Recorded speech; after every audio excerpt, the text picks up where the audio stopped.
J'ai été invité par Monseigneur de Moulins-Beaufort à venir parler là, devant les évêques et tous les laïcs qui ont été invités à l'Assemblée des évêques à Lourdes pour partager mon petit début d'expérience de vie écologique. Il faut admettre que c'est un peu impressionnant de se retrouver soi-même à parler devant des gens qui ont l'habitude de parler devant de nombreux fidèles. Moi, ce qui me touche et la raison, la différence entre intervenir devant les PDG du CAC 40, c'est parler économie et c'est leur parler business plan.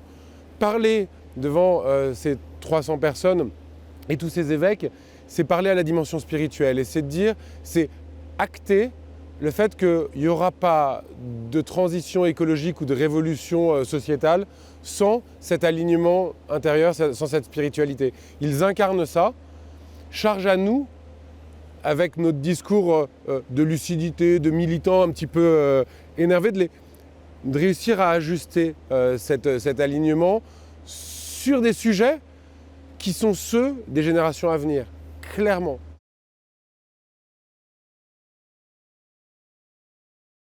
J'ai découvert, grâce à l'écologie, tout un pan de la vie chrétienne et de ma vie de foi que je ne connaissais pas. J'ai constaté que j'étais sous-éduqué en sainteté environnementale. Moi, mon appel dans l'Église, c'est d'être un outil, un acteur, un soutien, un provocateur de mission et d'évangélisation directe, et ça ne changera pas. La découverte, c'est que l'écologie fait partie de l'identité chrétienne.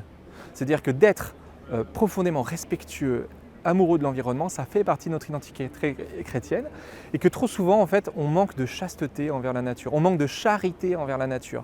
Dieu a créé le monde dans un acte d'amour et nous avons à être à l'imitation de Dieu dans notre rapport à la création, l'aimer.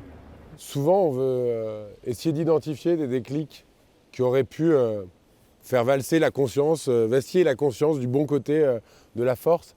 Je ne suis pas convaincu, moi, d'avoir eu des déclics. J'ai eu beaucoup de lectures, beaucoup de voyages. J'ai voyagé au long cours, en camion pendant 2 ans, il y a une vingtaine d'années. Et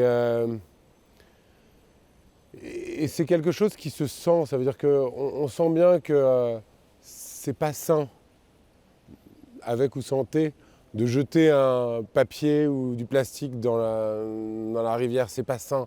C'est pas sain de manger des animaux morts à longueur de temps. C'est pas sain de prendre l'avion pour un oui, pour un non. L'écologie intégrale, c'est cette capacité à comprendre la systémique des choses et que tout est lié.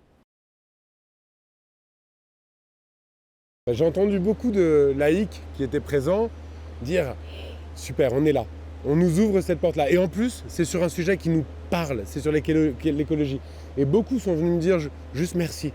Merci de leur avoir dit ça, merci d'avoir porté cette voix-là qu'on a tant de mal, nous, à faire entendre. Il y a un évêque qui m'a dit « Tu m'as retourné comme une crêpe ».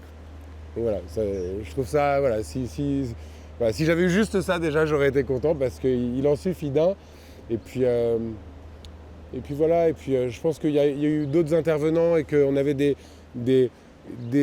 angles d'attaque et de présentation assez complémentaires qui ont fini par donner un vrai relief au sujet et comprendre qu'on n'est pas juste dans l'incantatoire, dans quelque chose qui se joue à la petite semaine. C'est quelque chose qui est ici, présent, maintenant, et il n'y a pas plus urgent que ce problème-là. Les chrétiens ont une place à prendre dans ce combat écologique, une place prophétique.